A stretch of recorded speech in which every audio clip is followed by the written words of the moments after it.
2004 წელს ჩატარდა კვლევა სამხრეთ კავკასიის ახალგაზრდა მეცნიერებმა ჩაატარეს იგი თბილისის, ქუთაისის და თელავის საუნივერსიტეტო წრეებში. Გამოგიხსნა 50 სტუდენტი და კვლევის შედეგებს სოფო გაგვაცნობს. ესე იგი, ქართული სტუდენტებით, რომელთაც ძალიან ლოიალურები აღმოჩნდნენ სხვა ეთნიკური ჯგუფების წარმომადგენლებისადმი მეგობრულ დამოკიდებულებაში. მაგალითად, გამოკითხულთა მხოლოდ 5% აცხადებს, რომ ქართულს არაქართულთან მეგობრობაში შესაძლოა პრობლემები შეექმნას.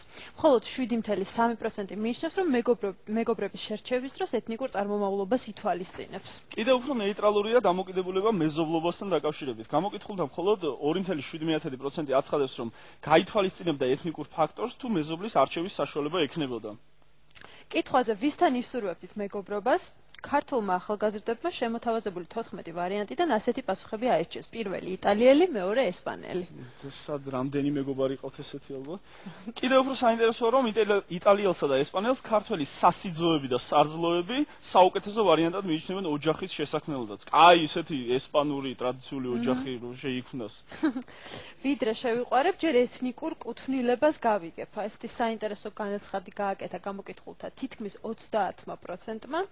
ხოლო 29% ოდნავ ნაკლები ერთგვარად დაზღვეულ პასუხს იძლევა. გააჩნია რომელი ეთნოსის წარმომადგენელია? იტალიელი, ესპანელი თუ იქნა კიო, ხო? სხვა შემთხვევაში. თუმცა გამოკითხულთა 41%-ზე ოდნავ მეტი აცხადებს, რომ მათთვის სიყვარულია მთავარი და ამ სიყვარულისთვის ბოლომდე იბრძოლებენ.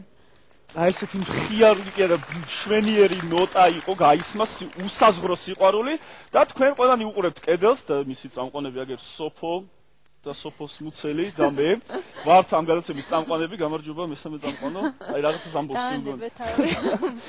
ჩვენი დღევანდელი გადაცემის თემა არის ეთნიკური უმცირესობები, რომელიც ჩვენთან საქართველოში ცხოვრობენ ჩვენთან ერთად და ან ვიცნობთ ან არ ვიცნობთ, აი ჩვენი მეგობრები არიან, შეიძლება ჩვენი შეყვარებულები არიან, შეიძლება ჩვენი მომავალი მეუღლეებიც არიან და ჩვენ გვაინტერესებს, ვიცნობთ თუ არა ამ ადამიანებს, ვიცით თუ არა მათ შესახებ ბევრი რამ, რა არ ვიცით და ასე შემდეგ. აი ამ ყველაფერზე ვისაუბრებთ. და ახლა შეგვიძლია დაპირებისამებრ ჩვენი სტუმრები მოვიწვიოთ. საქართველოში მცხოვრები ეროვნული ეთნიკური უმცირესობების წარმომადგენლები რამილა ალიევა და მარი მაქოიანი. გთხოვთ. მიქოიანი უკაცრავად. გამარჯობა. გამარჯობა. თქვენ თუ შეიძლება ძალიან მოკლედ თქვენი მოკლე ბიოგრაფია და ისტორია. მე თვითონ წარმოშობით ვარ ქვემო ქართლიდან. თქვენი კოლეგა ვარ, ჟურნალისტი ვარ, უკვე დიდი ხანია, საზოგადოებრივი მაუწყებლის ჟურნალისტი ვარ. და შემიძლია თქვა ის, რომ არა ჩემი არც ეთნიკური წარმომავლობა, არც ჩემი გვარი არასოდეს არ შეურჩლია ხელი, რომ ან განვითარდე პროფესიულ დონეზე, ან რაღაცას მივახციო საქართველოში. პირიქით ამით გამოხელშეწყობა ხო? არა, არანაირად, არასოდეს არ მიგრძნია თავი, არასრულფასოვნად საქართველოში. ეს პრობლემა არ მქონია არასოდეს.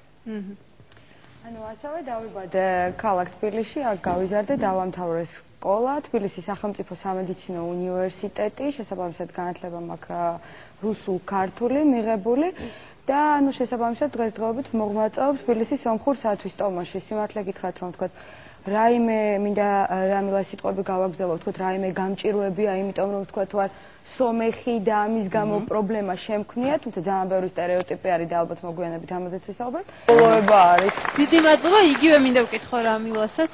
შენც გაქვს შეხება, ხო, აზერბაიჯანელებთან?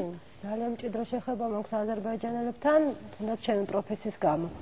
იცით როგორ არის, პრობლემები არსებობს, მართლაც არ არის ყველაფერი ისევე ამაზად, როგორც ჩვენ საუბრობდით აქამდე. პრობლემები არსებობს, მაგრამ ამ პრობლემებში დამნაშავეს ძებნას ჯობია რომ ვიფიქროთ იმაზე, რომ როგორ შეიძლება ამ პრობლემების მოგვარება. ამ პრობლემებში არ არიან თლად დამნაშავეები თვითონ ის ეთნიკური უმცირესობების წარმომადგენლები, არც სახელმწიფო არის თლად დამნაშავე. ერთ-ერთი ბარიერი, რომელიც გამოც ვერ ხდება ინტეგრაცია თუნდაც ამ ეთნიკური უმცირესობების ქართულ საზოგადოებაში, ალბათ არის ენის ბარიერი, რომელიც არსებობს დღესდღეობით იგივე სამცხე-ჯავახეთში და ქვემო ქართლშიც, მაგრამ იცით როგორ არის, აი 3 წლის წინ რო ჩასულიყავით ქვემო ქართლში, ან გარდაბანში, ან მარნეულში და ქართულად რო გეკითხათ უკაცრავად რომელი საათია, ალბათ იქ იფიქრებდნენ, რომ ესენი უცხო პლანეტელები არიან და საიდან ჩამოვიდნენ და დღესდღეობით ძალიან კარგი შედეგი არის მე მგონი ქვემო ქართლში, იმიტომ რომ თვითონ მოსახლეობამ, თვითონ აზერბაიჯანელებმა მივხვდნენ უკვე, რომ საჭიროა ქართული ენის შესწავლა, იმიტომ რომ ეს არის სახელმწიფო ენა. და მე ვფიქრობ, რომ აქ უფრო ალბათ სახელმწიფოს როლმა ითამაშა.